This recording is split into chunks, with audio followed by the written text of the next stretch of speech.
Joel capítulo 2, versículo 27. Sabereis que estou no meio de Israel, e que eu sou o Senhor vosso Deus, e não há outro, e o meu povo jamais será envergonhado. Irmãos, nós estamos encerrando hoje uma série de mensagens que eu preguei a respeito de caminhos. E eu lembro que a minha ideia, o que Deus colocou no meu coração, tinha uma ligação muito forte com esses caminhos que nós criamos, que nós desbravamos com a ideia de que tudo vai melhorar, ou tudo vai ser bom, ou tudo vai ser perfeito, a partir dessas coisas que a gente cria. E eu insisti nisso, que isso remove essas nossas ilusões inchadas pelo orgulho, porque a autonomia é a pior maldição do homem. O grande desastre do homem foi: eu posso fazer sozinho, eu não preciso dele. E a grande boa notícia do mundo é: você precisa dele para tudo. E o que Cristo fez foi: eu posso te levar para os braços dele de novo, e ponto final. Só que a história bíblica mostra várias pessoas criando as próprias estradas e morrendo por isso, sofrendo por isso. Foi o caso de Elimeleque, foi a história do povo de Israel, quando eu preguei sobre a solidez da vida em Cristo, falando que tem muita gente que pega as asinhas de Ícaro e melhorou? Vai bater asas, mas vai esborrachar, porque essa vida leve, essa vida fluida, ela é inconsistente também, ela não tem raiz, não tem força para sobreviver aos desafios que é viver nesse mundo caído. E preguei sobre Jonas, que nos ensinou que Tarsis não existe, definitivamente. Não existe um lugar que uma pessoa, um prazer, uma satisfação que vai te preencher, senão aquele que te criou e viver em comunhão com ele. Entendeu? Jonas comprou a passagem para fazer o seu próprio caminho, como muita gente aqui anda gastando dinheiro para fazer o próprio caminho. Deus chega lá e fala assim: seu barco está tranquilo demais, deixa eu dar uma agitada nesse negócio. A vida da gente é assim, porque Deus, ele não é punitivo de maneira nenhuma, ele nos corrige. E eu falei isso essas últimas 4 mensagens, e hoje quero encerrar isso te lembrando que nós não podemos desprezar a disciplina de um pai, entendeu? Se ele corrige, é porque ama. Nossa tragédia de não entender isso tem a ver com a obsessão que a nossa cultura tem de levar em consideração apenas a imagem e os sintomas. Você já percebeu isso? A nossa cultura é assim: ou ela valoriza só a imagem ou os sintomas, ou só a estética. Já viu quando o cara vai vender um carro bichado? O que ele faz? Ele dá uma maquiada no carro. Você vai vender uma casa, ela pode ter problemas de infiltração. Qual que é a ideia? Você vai tirar as infiltrações e vai pintá-la. Nós somos meio obcecados, presos, a essa ideia de que as coisas têm que parecer bonitas, mesmo não sendo tão bonitas assim. Tá aí o Instagram. Esses dias eu ouvi um cara postando uma frase dizendo assim: você não é tão bonito quanto pinta na rede social. Ninguém é tão bonito assim mesmo, com os filtros que o Instagram oferece, com a vida perfeita que todo mundo posta, entendeu? Ninguém é tão bonito assim. Até as pessoas que postam foto de trabalho social, às vezes, nós temos um projeto que faz isso, O Sol da Justiça faz isso. A gente posta fotos lá do projeto, talvez esconda no fundo aquele nosso orgulho de dizer: olha como nós somos relevantes, como nós somos sociais. O problema é sempre mais profundo, ele está sempre no campo do coração, enganoso, e só que a gente gosta da imagem. Pior, a gente só trata os sintomas. Essa é a nossa tragédia também, a tragédia da nossa cultura. A pessoa deu uma febre, se a febre passou, acabou. O que é uma febre? A febre é uma reação do organismo, na maioria das vezes ligada a um quadro infeccioso. Não vale só tratar a febre, Flávia, você tem que tratar a infecção também. Eu falo isso com frequência. Nós somos assim. A gente controla a febre e não se importa com o que a causa, né? O que é a dor? Outra reação do organismo. Se não tivesse a dor, todo mundo morreria muito mais rápido do que morre. Já parou para pensar nisso? A dor indica que algo está errado. Você vai, trata e recebe a cura.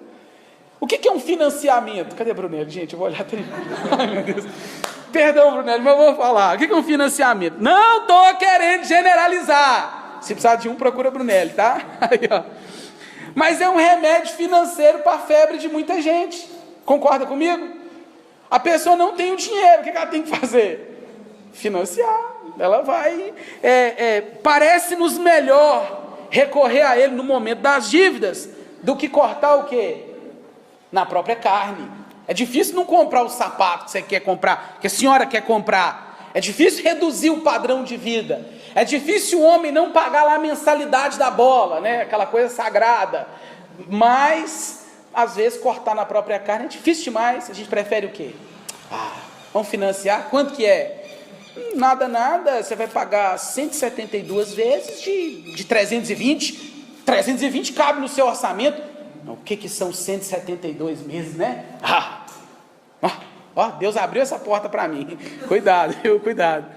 O que é um divórcio? Um pedido de divórcio. O que é um filho na droga? O que é uma discussão acalorada? Reações da vida, indicadores de que algo que não vai bem. Algo não vai bem. Sinais de que há uma causa por trás de tudo isso. É um fato. Só que a gente despreza. A gente despreza os sinais. Na hora que supura lá na frente, na hora que deu a confusão toda lá na frente, que o dano e o prejuízo é causado, a gente se desespera. E a gente sempre vai em busca dos paliativos. Essa é a verdade do ser humano, essa é a nossa verdade. Deus nos amassou aqui agora. A gente quer rapidinho fazer alguma coisa que nos faça sentir melhor. Aí semana que vem, se a dor passou, nós já estamos de boa. Consequências, tragédias. Você já percebeu que quando isso aparece, a gente corre para Deus rapidinho? Tem gente que quando aparece na igreja, já falei isso aqui, né? A pessoa apareceu na igreja que não seja na cantata do Natal, eu falo, rapaz, tem algum problema lá, está doendo.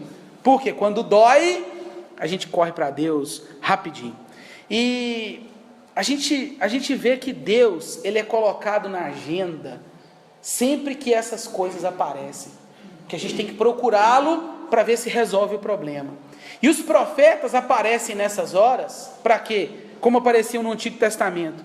Para lançar luz na escuridão e revelar a verdadeira face de Deus no meio do caos. E o profeta Joel é isso. O profeta Joel é o camarada que fala assim: vocês foram na direção errada. E agora está doendo demais.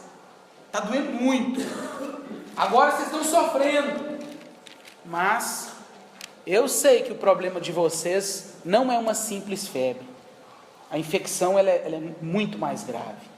A história do livro de Joel, não sei se você já leu, conta ou relata o povo de Deus sofrendo uma aguda, severa, dolorosa disciplina de Deus.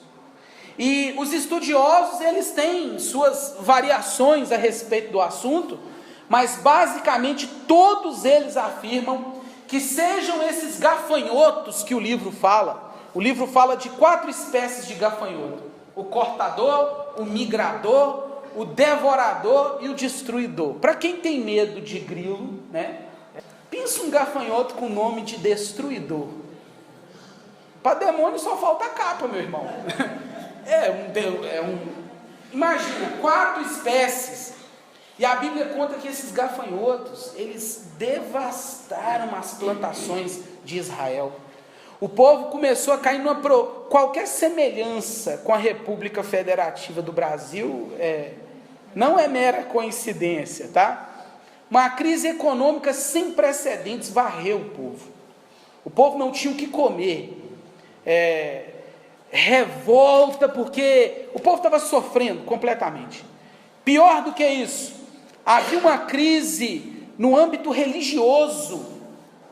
A Bíblia fala que os sacerdotes eram homens maus, que estavam apenas atrás do benefício próprio na hora de viver a fé. O povo estava vivendo uma crise profunda na economia, os governantes eram corruptos, homens que não representavam o Deus da aliança. Crise econômica, crise política, crise moral, porque o povo estava vivendo no pecado descaradamente, e crise religiosa, porque quem deveria representar o pacto estava vivendo em benefício próprio. Tragédia! Os profetas olham para isso e falam assim: está errado, não pode ser, essa febre esconde algo mais, e nós precisamos enxergar isso de fato. E o profeta Joel aponta o dedo para o povo e fala assim: tomem muito cuidado, porque se tratarem o que precisa ser tratado da maneira certa, com paliativos lá na frente, vai ser muito pior. E o texto no livro de Joel é fantástico, recomendo que você leia na sua casa, porque ele está falando Deus, mostrando Deus disciplinando o seu povo, e falando assim: eu preciso usar uma linguagem que você vai entender naturalmente. E nós somos assim, gente. O seu filho é assim, o meu é assim, eu já fui assim. Eu não, meu irmão era assim, né? Eu só aprendia na pancada, né? Minha mãe está aqui a testemunha. Olha lá, concordou comigo, né? Tá vendo? Ela falou isso mesmo. Comigo ela falava, eu, sim senhora, mamãe, eu obedeço e faço. Tem filho que só aprende como? No tapa. É assim. Lembra o que o C.S. Lewis, coitado do C.S. Lewis, né? A gente perturba ele todo domingo aqui. Todo domingo a gente fala. Todo domingo. C.S. Lewis falava assim: sabe o que é o sofrimento? Já ouviu isso, né? É o megafone de Deus para acordar um mundo ensurdecido, um mundo surdo. É isso que Deus faz com a gente de vez em quando. Ele fala assim: então você não me escutou não? Filho é assim. Meu filho, não faça isso, é pior para você. E sempre o pai fala, ou porque nós somos limitados, né? Ou porque a gente imagina que é ruim, ou porque é ruim mesmo para o filho. O pai fala: não faça isso, meu filho, não está certo, não faça. O menino não te escuta, você aumenta a voz. Deus faz isso com a gente. Deus fala: não faz isso não. Só que a gente está tão preocupado com essas coisas que nós escolhemos para poder dar sentido para a vida da gente, que a gente não ouve. E aí Deus dá um gritinho, fala: Leonardo, não faça. E eu, não tá bom, eu não vou fazer. Passa 10 minutos, eu faço. E ele fala assim: Leonardo, eu vou te dar um balão, vou te pôr de castigo. Você fica de castigo, mas não doeu o suficiente. A gente muda na hora que dói. Essa é a verdade. Na hora que a gente se espatifa, na hora que a gente se esborracha, na hora que a febre é tanta que nos faz convulsionar. Essa é a dureza de não entender que o que Deus nos impõe às vezes não é um requinte de crueldade, é um amor tão profundo, mas tão profundo, que não pode cruzar os braços e te deixar fazer o que quer. É Deus olhando para os seus filhos e falando assim: a autonomia vai te destruir, a heteronomia vai te dar vida, fazer o próprio caminho vai te destruir, o meu caminho vai te dar a vida. Você está doente, meu irmão, como eu estou. Nós temos uma doença terrível, chamada pecado, que quando lança suas raízes na alma da gente, é difícil desarraigar.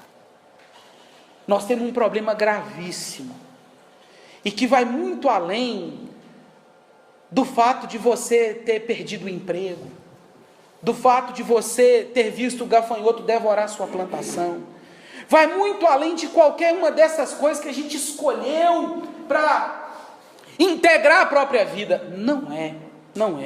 O nosso problema é o pecado. E aí Joel pinta com cores fortes o cenário de gafanhotos devorando plantações, a crise moral, religiosa, econômica, política, sintomas que na maioria das vezes, o que é que nós fazemos? Varremos para debaixo do tapete. Olha para mim, vou falar um trem sério para você.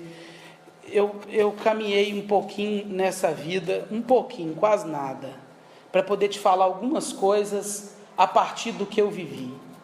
Nós não podemos jogar nada nessa vida para debaixo do tapete, definitivamente. A gente faz isso o tempo inteiro. A gente fala, vai passar. É assim. A gente deixa as coisas sem o tratamento adequado. É só uma febre. Vai falar que você nunca disse isso. Não. O tempo cura isso. Gente, estou falando muito sério. Mas é sério demais. Tempo cura. O que é isso? Bobagem. Depois eu mando flores. Amanhã eu converso com esse menino. Só ignorar o fulano.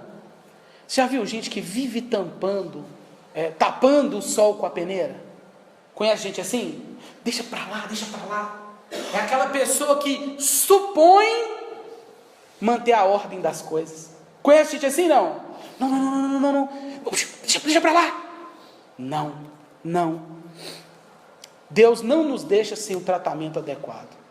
Porque problema precisa ser resolvido. Está entendendo? Problema precisa ser resolvido.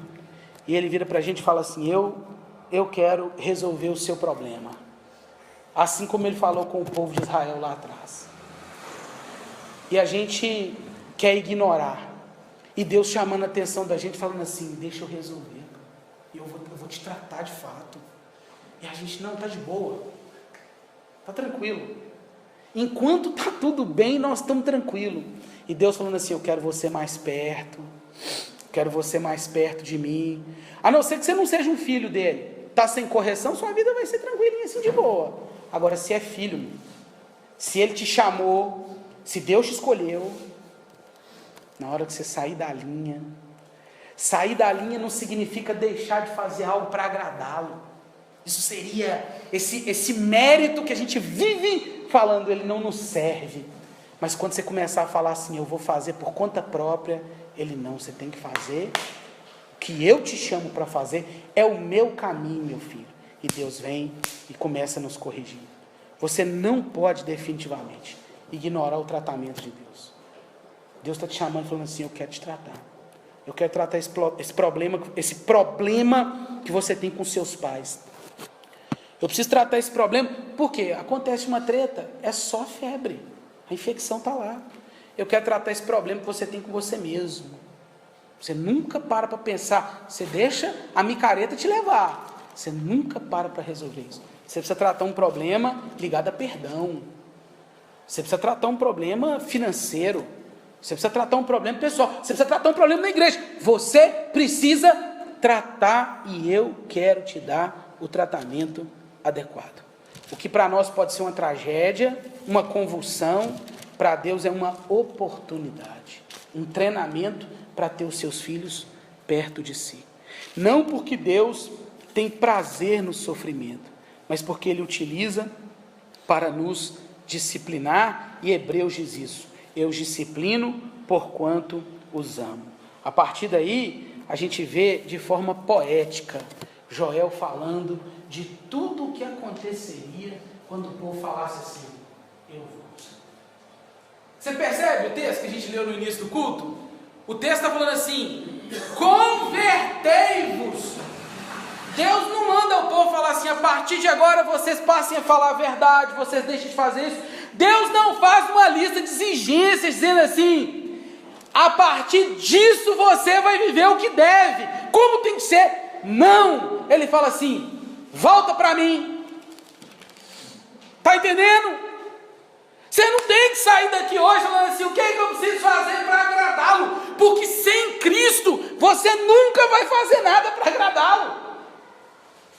Ele nos olha a partir de Cristo, Ele nos vê em Cristo. E eu canso de falar isso aqui, não tem nada que você faça para que Deus te ame mais.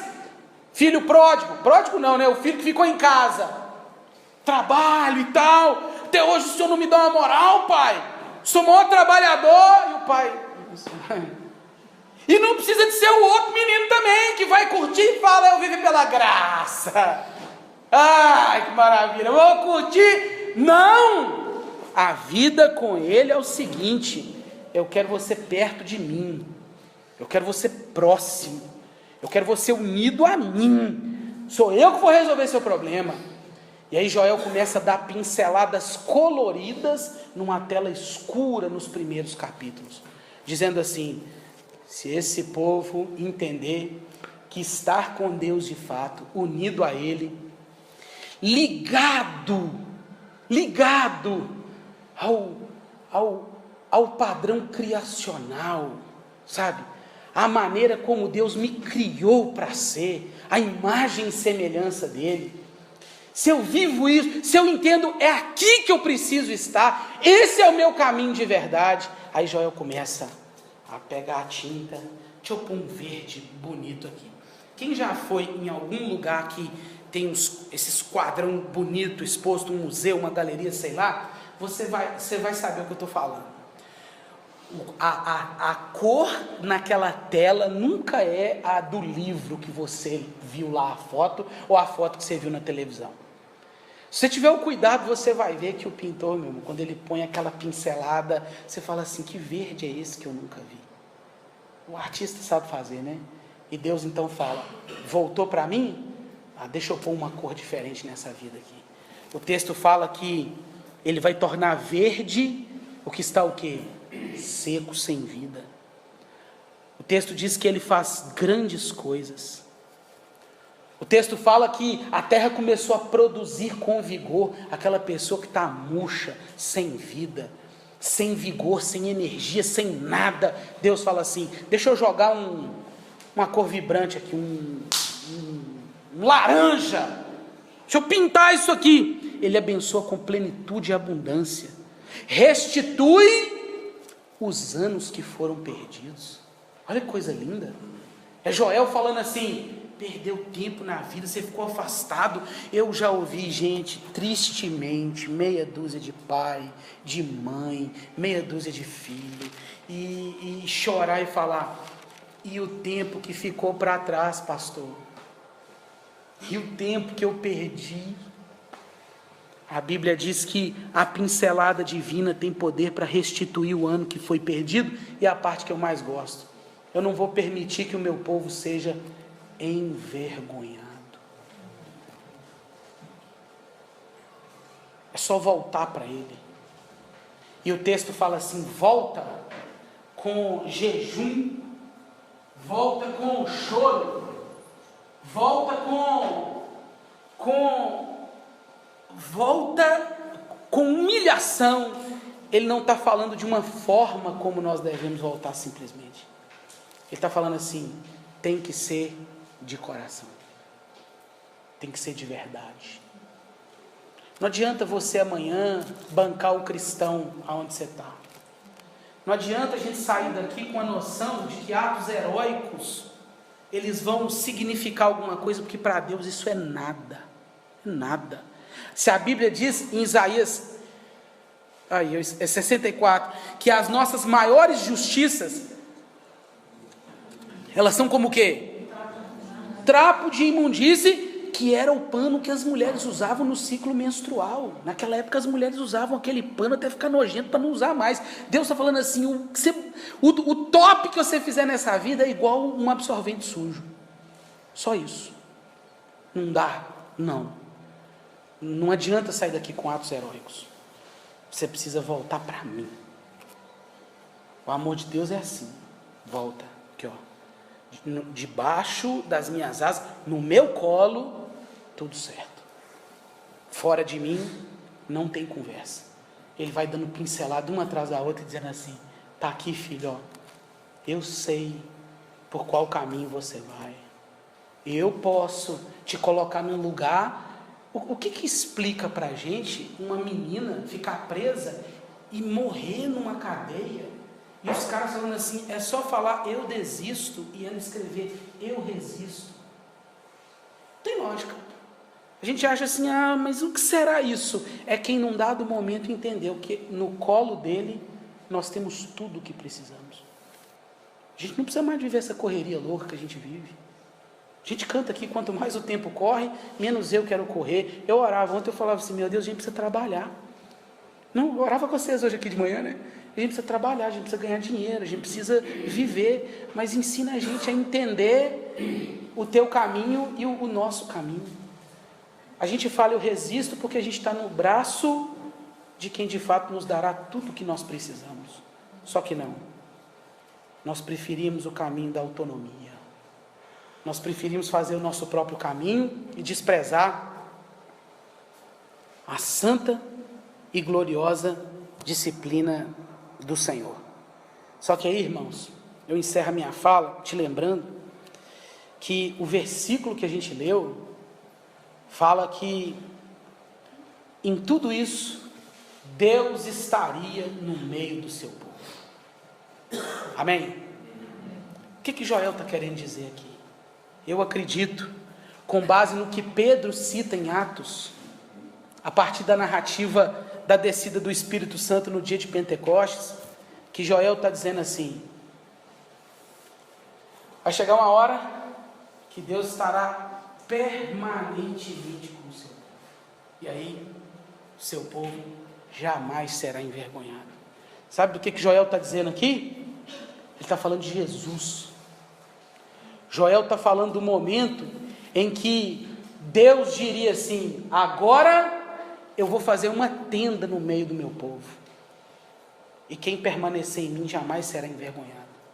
João no capítulo 1, versículo 14, assim: a promessa de Deus, o verbo, a palavra, o logos divino, ele se fez carne, e lembra do texto?